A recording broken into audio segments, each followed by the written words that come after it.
Hello crafters, this is Yana Smakula. Welcome back to my channel. This is another episode of It's a Christmas Season card making video series for 2021.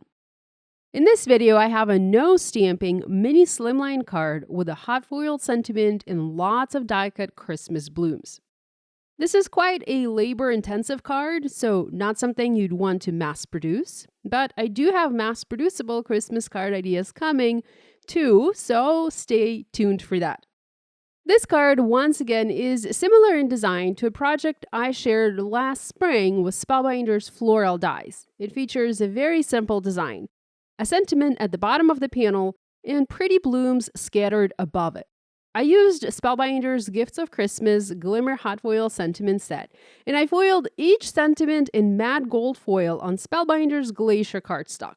This particular paper is very smooth and it takes foil perfectly well. I'm yet to try foiling something a little bit more solid on this paper, but overall, it is a good one for general foiling. I know you guys, like me, are on the hunt for great colored cardstock for hot foil stamping, so this one I definitely recommend. So this is Glacier from Spellbinders. I foiled two mini slimline panels. These are cut to 3 1/4 by 6 1/4 inches and one A2 panel cut to 4 1/4 by 5.5 inches. I wasn't sure which sentiment I wanted to use first, and I wanted to experiment with the sentiment placement, so I just went ahead and I foiled all of the sentiments, so all 3 sentiments, and I foiled several panels at once. I did turn all of these panels into cards, and they are pretty similar as they use the same supplies, but the layout of each is slightly different.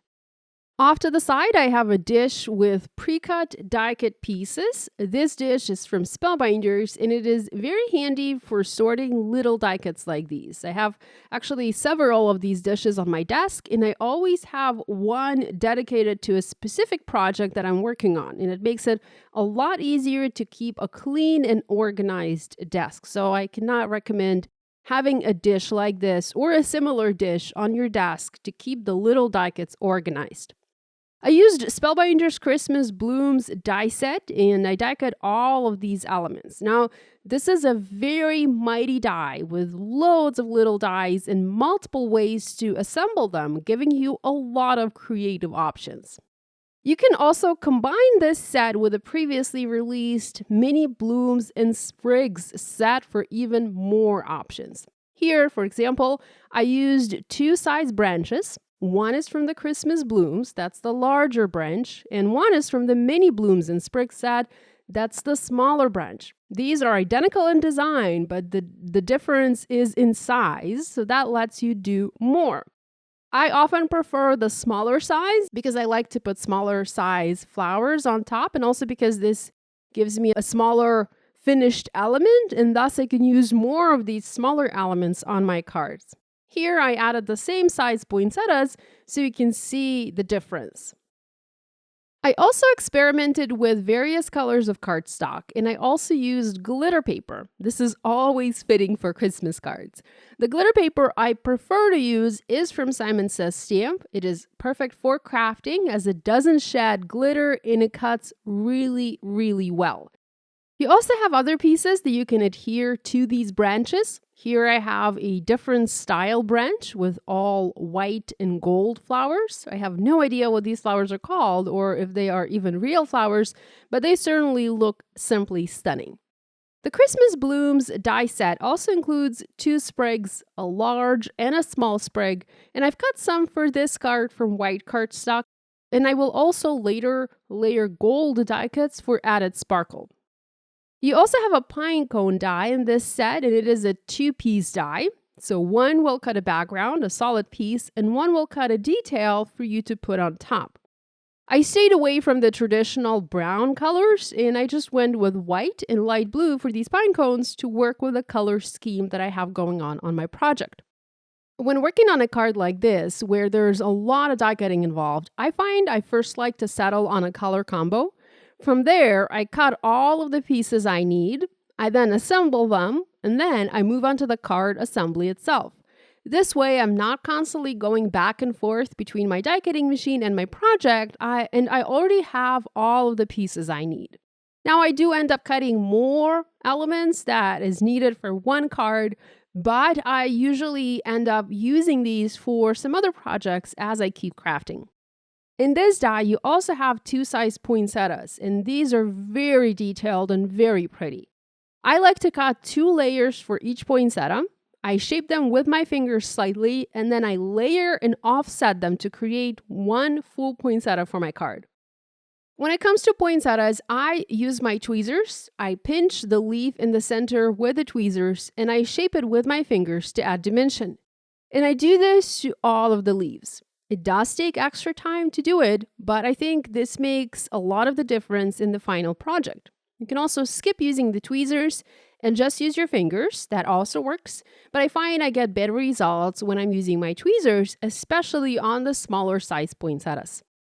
I shape the little leaves in the same way. I pinch them down the center and bend upwards with my fingers. You can also add some ink blending to add color variation to these, but I skipped that and I just went with a solid color cardstock. This die set also includes little poinsettias, and these can be assembled in different ways. And these poinsettias, unlike the bigger poinsettias, are more organic. They are not symmetrical. My plan for this card is to fill the background in with several clusters of holiday imagery. I typically start with the largest elements and then I group them together, creating arrangements for my background. Next, I use smaller pieces to fill in any gaps I have left on the card. Now, I don't adhere anything down just yet. I'm just planning. I'm planning the placement, and I aim to have 3 main clusters, so an odd number of elements. That way, it looks a little bit more pleasing to the eye. I tend to move things around a little bit to shift elements, change things up until I'm happy with the placement and until I'm happy with the overall background. I used a combination of glue, this is barely art glue, and foam adhesive squares to adhere all of these elements in place.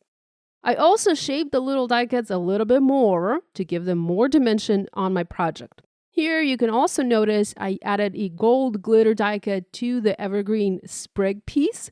I layered and offset it, and the gold glitter went really well together with the matte gold foiling. And the matte gold foiling is actually my current favorite right now. I used to really like the regular shiny gold, but now I kind of find that gold to be a little bit too much, and I prefer the matte gold. It gives a very nice shine. You can still tell that it's foiling, but it's not too flashy. Finally, I dressed this card up with the Spellbinders Gold Mix gems. I added some onto the centers of the flowers and some onto the background, adding a little bit more sparkle to this card. I adhered my background onto a mini Slimline card base. It measures 3¼ by 6¼ inches, and that finished this card. I completed the other 2 cards in a very similar way. I had some leftover die cuts, so I used those for the other 2 projects. I don't have photos yet. I will photo these and I will post photos of these on my blog and Instagram a little bit later. On the screen, you can find a link to another video from my It's a Christmas Season video series featuring Christmas card making. Thanks so much for joining me today. Love you guys, and I'll see you next time.